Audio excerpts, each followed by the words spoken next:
اور ایک بات اور سن لیجئے عماد بھائی، خاقان صاحب اور مدثر صاحب، یہ مشاعرہ جو آپ نے کیا ہے نا، یہاں پر اس دور سے لے کر آنے والے وقت تک کے دو بڑے شاعر موجود ہیں، ڈاکٹر طارق قمر اور اقبال اچھر۔ یہ لوگ ہماری روشنی کی جو قطار ہے یہ اس کا حصہ بنیں گے انشاءاللہ۔ اکثر یہ لوگ کہتے ہیں کہ اب نئے شاعر جو مشاعروں میں سننے کو ملتے ہیں اس میں بڑا لہجہ، وہ لہجہ جو ہماری صدیاں یاد دلائے جو گزر گئیں اور ان صدیوں کا احساس کرائے جو آنے والی ہیں، وہ نہیں ملتا۔ اور تلاش جب عماد الملک جیسے صاحب نظر کی ہو تو وہ شاعر بھی ہمارے ساتھ ہو سکتا ہے۔ میں جس شاعر کی بات کر رہا ہوں، میں نے کہیں ان کے بارے میں لکھا تھا کہ غزل کی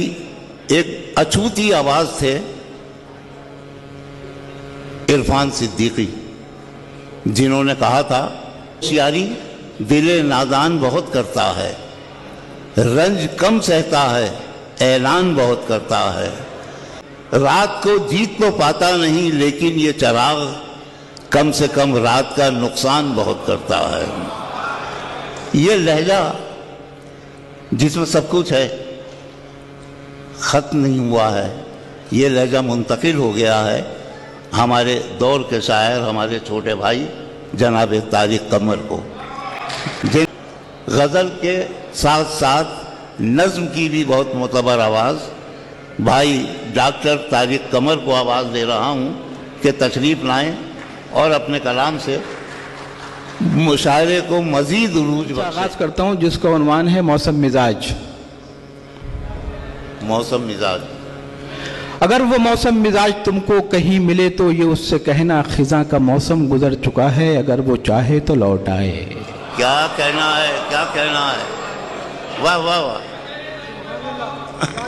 اگر وہ موسم مزاج تم کو کہیں ملے تو یہ اس سے کہنا خزاں کا موسم گزر چکا ہے، اگر وہ چاہے تو لوٹ آئے۔ اسے پیام بہار دے کر بس اتنا کہنا کہ وقت کروٹ بدل چکا ہے، غموں کا سورج بھی ڈھل چکا ہے، وہ بد نصیبی کا ایک کانٹا کبھی جو تلوے میں چپ گیا تھا نکل چکا ہے، اگر وہ چاہے تو لوٹ آئے۔ ارے واہ واہ واہ، کیا کہنا تھا، واہ واہ واہ۔ اسے پیام بہار دے کر بس اتنا کہنا کہ وقت کروٹ بدل چکا ہے، غموں کا سورج بھی ڈھل چکا ہے، وہ بد نصیبی کا ایک کانٹا کبھی جو تلوے میں چھپ گیا تھا نکل چکا ہے، اگر وہ چاہے تو لوٹ آئے۔ اسے بتانا ملول بوجھل اداس شامیں بھی اب تبسم سے آشنا ہیں، اسے بتانا ملول بوجھل اداس شامیں بھی اب تبسم سے آشنا ہیں، وہ مزمحل اور خاموش راتیں بھی اب تکلم سے آشنا ہیں، اسے بتانا یہ زندگی ایک یقین ہے اب گما نہیں ہے، اسے بتانا یہ زندگی ایک یقین ہے اب گما نہیں ہے، کہ آج شموں کی رقص کرتی ہوئی لبوں میں سنہرے خوابوں کی روشنی ہے دھواں نہیں ہے۔ واہ واہ واہ، کہ آج شموں کی رقص کرتی ہوئی لبوں میں سنہرے خوابوں کی روشنی ہے دھواں نہیں ہے، کبھی صدائیں بھی بے نوا تھیں اور اب خاموشی بھی ایک سخن ہے، قبا پہ دن کی ہے کوئی دھبا نہ شب کا دامن ہی پرشکن ہے، اسے بتانا کہ زرد موسم گزر گیا ہے، اسے بتانا کہ زرد موسم گزر گیا ہے، اسے بتانا دکھوں کا دریا اتر گیا ہے، اسے بتانا کہ زخم فرقت بھی بھر گیا ہے، مگر اسے تم یہ مت بتانا فریب جس کو دیا تھا اس نے وہ شخص اندر سے مر گیا ہے، وہ شخص اندر سے مر گیا ہے، کیا کہنا ہے، وہ شخص اندر سے مر گیا ہے۔ واہ واہ واہ۔ ایک مطلب اور دو شعر پیش کرتا ہوں غزل کے، سنیے گا آپ خاص طور سے، کہ صاحب فہم و فراست جو ہیں گھر بیٹھے ہیں،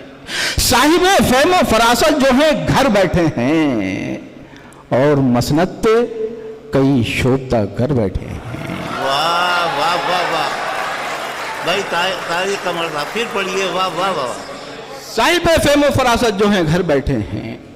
اور مسند پہ کئی شوبدہ گر بیٹھے ہیں، اور مسند پہ کئی شوبدہ گر بیٹھے ہیں، آسمانوں کے یہ ہندوستان اور پاکستان کا مشترکہ المیہ ہے، بزبان شاعری میں پیش کرتا ہوں۔